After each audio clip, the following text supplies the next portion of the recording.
When you check the box score from last night, it is not going to be deja vu. The Cubs blow another one, and this is becoming far too much of a trend for this team here in 2024. We're going to talk about that.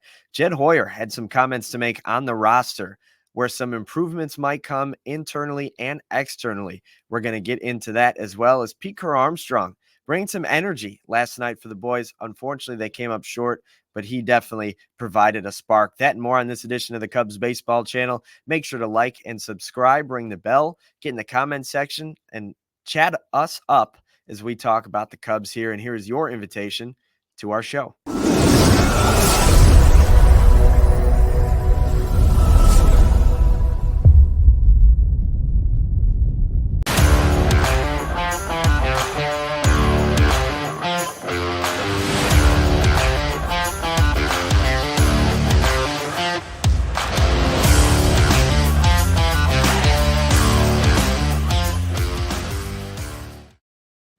What's up, everybody? Welcome to the Cubs Baseball Channel. My name's Anthony Pasquale with Mick Gillespie. I'm on Twitter at @Ant_Pasquale3, and you can find him at Broadcaster Mick.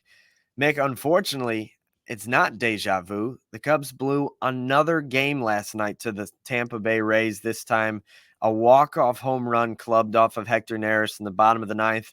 Cubs went into the inning up 2-1, and they lose it 5-2. What are your thoughts? Well, I mean, you sit here and watch, and first off, the team's got to score more runs. I mean, they can't hit it with runners in scoring position, and they're not taking advantage of the opportunities that they have to score when they got the opportunity to score.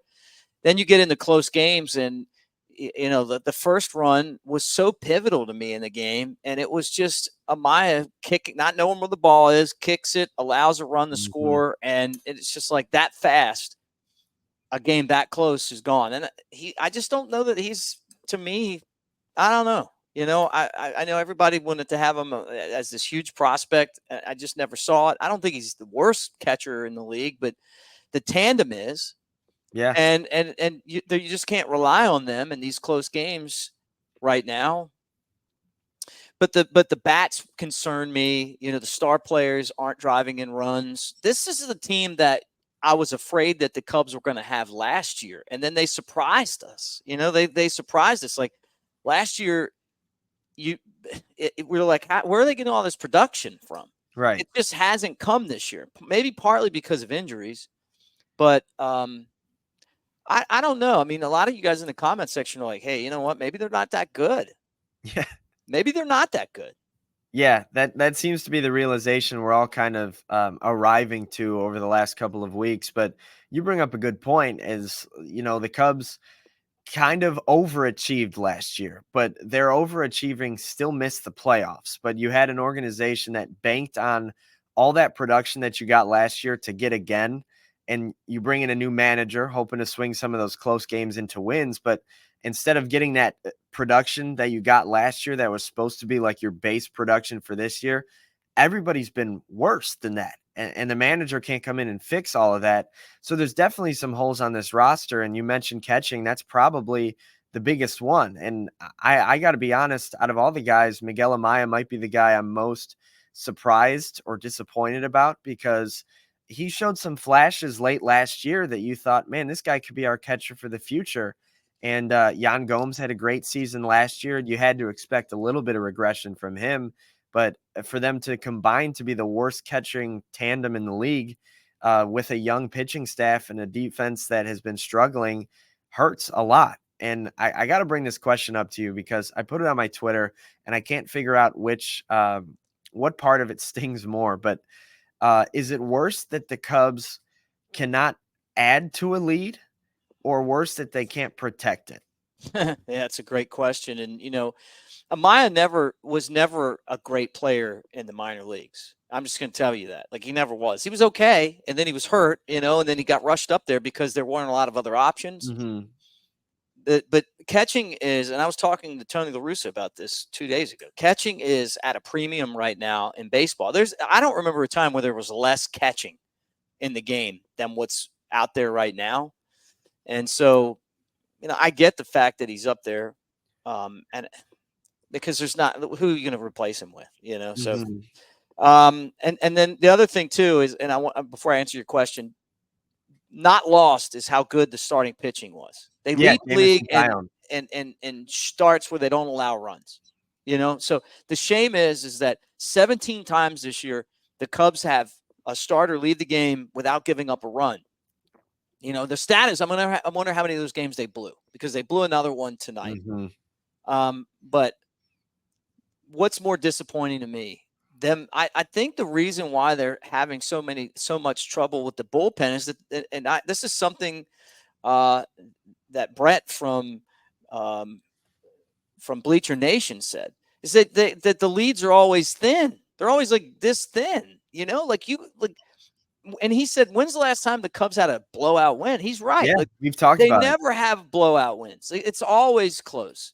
And it's because they can't add to the lead. They don't take advantage of their opportunities, and how do you fix that? I don't know. I mean, I'm not a hitting coach. Is it a hitting coach's job? I mean, who knows? But the bottom line is, from what you said, that you were talking about what Jed Hoyer's saying, is that he realizes if he's serious about looking at options outside of the organization and inside the organization, then it's time for a shakeup. Now, what that shakeup is, I don't know. But, the comment, I love you tell me the comment. Somebody commented that, I'm like Viagra when it comes to Pete Crow-Armstrong. Look at this team, guys. Look at this team. You got to have somebody that's out there playing, like flying around and playing. My favorite player that I ever watched was Ryan Friel. You know why? He played the game at another level. The guy was all out. Yeah.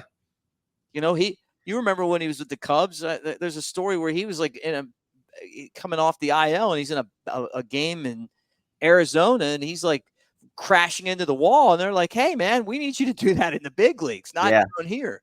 But I respect a guy that plays the game at that level, and with that type of energy. It just feels like the Cubs are low energy. They're not able to score runs when they get men in scoring position. And if it doesn't change soon, the season's going to be lost. And then all of a sudden you start looking around at who's going to take the blame, and it's the front office. And what's that mean? I don't know.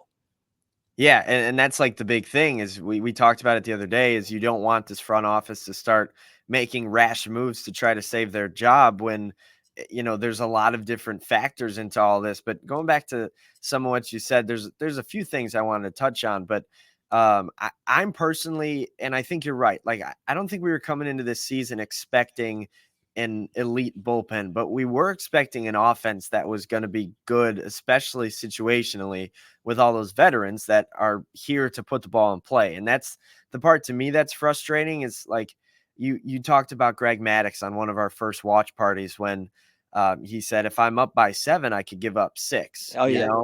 And so if the Cubs were up 7-1 last night, the wild pitch doesn't matter, and they win the game 7-2. But the fact of the matter is, they hand the ball to this bullpen that's already untrustworthy with only a 1-run lead or a 2-run lead, and those are bound to give up some runs sometimes because they're not the best bullpen in the world. And that's why you'd look to rely on your offense a little bit more, but you haven't been able to rely on your offense at all lately. The last 3 games the Cubs have played, they've out-hit their opponent, and their record is 1-2. And it's because they can't score runners when they have runners in scoring position. They are terrible at putting the ball in play. And I know Craig Counsell hates bunting, but maybe it's time you do a sacrifice bunt with runners on first and second to get out of the double play, because you got so many guys that roll over and hit grounders or weak pop-ups, and that doesn't get the job done. And honestly, a lot of this Cubs team is having some bad luck hitting the ball really hard right at guys, but I'm sick and tired of that. Every team has outs every day where they hit the ball on the screws and it's right at somebody. Make something happen. Hit a blooper. Do something. At least Pete Crow-Armstrong is doing something. Like last year, they might have been losing some games, but they were fun. They were a fun team to watch. This is exhausting to watch. So much of it, too, is that their character kind of reflects the character of Dansby Swanson. He's the leader of the team. I mean, like he talked about this before. And he's having such a bad year that his confidence is gone. You remember last year, he was the confident one that was like, hey, we're going to be fine. Don't trade. if I'm the Cubs, you know what, man? I mean, I instead of me getting rid of all these young prospects, maybe you see where you're at by the time the trade deadline, and you start looking around on this roster that they have now and figuring out who you can get and what value, and start to build for next year. I mean, I know that that's not what some people want to hear, No. but if these are the star players that you have, and they're not being star players, then when do you say, hey, you know what? Maybe we can, ditch them out and then in the offseason go out and buy some guys that can play. If you go out and get somebody that's the equivalent of Shota Imanaga at hitting, maybe you found something. I mean, there's just not enough big Ian Happ days for this team to stay in the mix. You got to have a big Dansby Swanson day. You got to have a big, Cody Bellinger day. You got to have, your star players have to carry your team. Yeah, and why can't two of them ever have a big day on the same day? I mean, I know. It's like there's just so many issues right now with what's going on. And I mean, and then you look and you go, well, hey, we're still in this. Yeah, that's the most frustrating part is they're not Right. buried. They just need to turn it around, but we've been talking about turning it around for like a month now, I know. and they can't seem to do it. Nope. And that's what you got to figure out, and it's this thing's getting away. These are the type of games you're only going to be able to lose a certain amount of those games before you're out of it. Yeah, because and they're not good enough they're just not that good. They're not that much better than anybody to be able to just lose games and then come back and all of a sudden they're going to run off 20 out of, right. 23 or something. I mean, and I look at the other teams' pitching staffs and bullpens and the guys that are hitting on the other teams, and I start comparing it to what we're getting production wise from our team, and then even in our own division, and it's like, you know what? Maybe comes back to maybe this team's not that good. Right. And that's a hard pill to swallow, and it's something that is just kind of showing its head night after night. And Yep. and that's the tough part about all of this is we might have already reached that quota of games that you can't blow. Yeah. We've probably blown about 10 to 15 games already this year that our bullpen takes the loss on.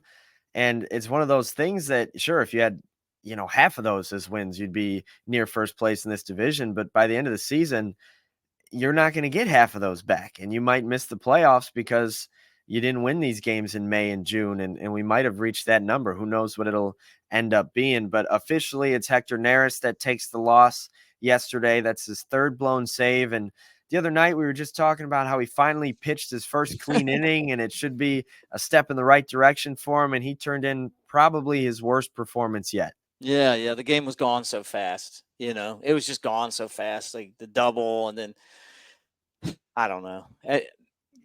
It's just like you sit there and look at it, and it's like, oh, now it's tied, and then you're going, and then it's a home run, and it's over, and another typical Cubs game. Like they're all the same. Yeah, that's the most it's been so frustrating because every game's the same. You get quality start out of your pitching staff, you get an early lead from the offense. The offense has a number of chances to add to it, and they don't. You hand it over to the bullpen, and the same guys are pitching, and the same guys pitch well, and the same guys scare you, and you end up blowing the game. That's why I said, guys, it's not deja vu. This is your team. This is what we've been watching for a little over a month now. And unfortunately, the Cubs take another loss last night. One bright spot in the game, Pete Crow-Armstrong had an infield single stretched into a double. The ball never got 90 feet away from home plate. That's just the type of player he is and the fire he can bring to your team. Yeah, and I've told you guys that. I know that's why you guys get in the comments section and want to jab me. But look, I love it. I'll take it. I believe in this guy. I think that I think he's part of the future of the team. He brings energy. He can run. He can hit for power, which we haven't really seen him do much of that yet. But it's hard to adjust from the minor leagues to the big leagues these days, and we're going through pains in that area, growing pains. But when he's out there, his defense is the stable of what he does. He's been excellent in that area.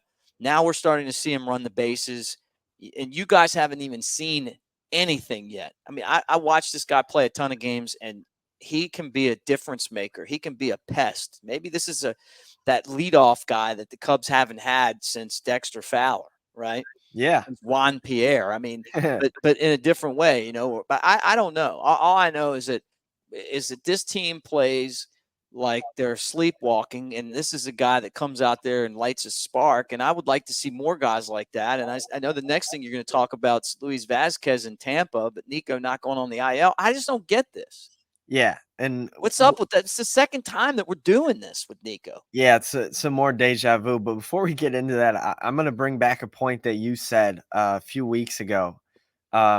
Maybe this team does need to get into a fight. I laughed at you when you said that the first time, but maybe they do. Maybe that's what they need. Somebody to throw inside on Cody, and then all of a sudden Mike Talkman's out there throwing hands with the pitcher, and then you go on a 10-game winning streak. Wouldn't that be nice? Well, they play like the Tin Man from the Wizard of Oz. Yeah. And it's just not cutting it anymore. It's time to show more heart. It's time to get out there and mix it up. I'm not advocating a brawl, but you know what? Sometimes it brings a team together, because what's going on right now, it's a shame, because here we are and we're going, what do we have here? We had a team that came up one game short last year, and then you watch these guys, and when they're not hurt, they're losing games that are close because they can't add runs, and then the bullpen blows it, right? You get these great starts, and they can't.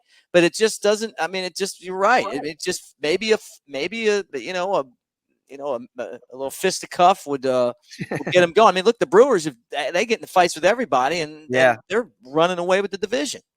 Yeah, and there's two other things I want to point out. With Pete Crow-Armstrong, you're going to get the aggressiveness, which also means he's sometimes going to run into some outs. Like, that's going to happen, but that's part of the complete player he is. His foot's always on that gas pedal. So that's one thing I wanted to say. The other thing is you're losing these games close because your starting rotation is keeping you in it. Eventually, they're going to come back to earth a little bit, and they have a little bit recently. And those games are going to be so much harder to win if you don't score, especially when you get bases loaded, runners on first and second. So Cubs bats have to wake up and wake up fast, because this bullpen isn't good enough to protect 1-run leads. So you got to start giving them 2, 3, 4, 5-run leads. You got to beat the crap out of a team. When is that going to happen? Yeah, be aggressive, and they were aggressive one day, and Mick Madrigal gets thrown out at the plate, and we're hammering the third base coach. And I just want to be like, man, I'm not going to hear that, because this team never scores. Like, why wouldn't you want to try to roll the dice, make them make a play? I mean, like, he's probably as frustrated as all of us are on the fact that, we're great at getting men on base and leaving them out there. Yeah, exactly. You mentioned this, want to touch back on it. Luis Vazquez in Tampa Bay. And so we're expecting a move to be announced, potentially Nico Hoerner to the IL with his broken hand. But apparently his batting practice before yesterday's game went very well. He was available off the bench. He came in defensively to play second toward the end of the game. And I guess all signs are pointing to him being back in the starting lineup tonight. But that leaves the question, what the heck was Luis Vazquez doing in Tampa? Well, I mean, it might be a good move. I mean, you just get him up there in case you need him. Yeah, a little security blanket if Hoerner wasn't ready. I mean, we want to make sure that Nico's ready, whether it's a broken hand that he's playing with, or a hamstring issue, or whatever. We'll just have him for a pinch runner, or to cheer the team on from the dugout. I we'll see what happens. I mean, a fractured hand, you just play through that now. And then what happens when you get hit on that hand again, or something happens to that hand again? Then you're out for the whole season. Yeah, but that'll be another lesson that we'll learn. When he's hurt for the whole season because he broke his hand in 3 games in to having a broken hand and not sitting for a couple weeks and letting it heal. Yeah, and he's been the best. I get it. I mean, he's been the best player they have. Like the most consistent. When him out there. But the other thing too is a lot of bad luck. I mean, everybody's just hurt all the time. Yeah, Ben Brown to the IL with neck tightness. That's one thing we haven't mentioned yet. He's been great for the Cubs, both in the rotation and out of the bullpen, but they'll be without him for the next 15 days. I'm curious what they'll do with his start. I'm not sure if there's anybody in AAA ready to come up and start a game. So it might be Hayden Wesneski going back to the starting rotation, or potentially Kyle Hendricks Well, for a Jordan spot Wicks. start. It'll be Wicks. Oh, Wicks. That's right. He's back Yeah, up. it'll be Wicks. But I mean, but look, Ben Brown's been so good for you. And now it's like, hey, we're going to go check this strained neck out and, do more testing and see how serious it is, right? So that makes you nervous right off the bat because you're like, well, what else do we need? A guy that's actually getting it done, and he almost pitches a no-hitter. We took him out before 100 pitches. I mean, isn't he supposed to not get hurt because we did right. that, and now he's hurt anyway, right? So maybe we ought to just start when a guy's throwing a no-hitter, let's take him out after 80 pitches. Yeah, because then he'll strain his neck in a couple of weeks after that. Right? You know what I mean? Like, all that stuff is so ridiculous. I mean, every day I sit here and I watch this and I'm like, come on, man. And then the other thing is that I talk to people around the game every day, and it's like the people that have watched the game for like forever and know the game, they just get rid of their voice. Like when somebody's like, hey, you know what? 100 pitches. I mean, they'll just be like, all right, we're going to replace you with somebody that that's not going to question us. But the whole thing about baseball and any business is that you have to have dissenting voices to get better. Dissension's part of not going against people to see them fail, but just to say, hey, man, like, I don't think that you're right on this.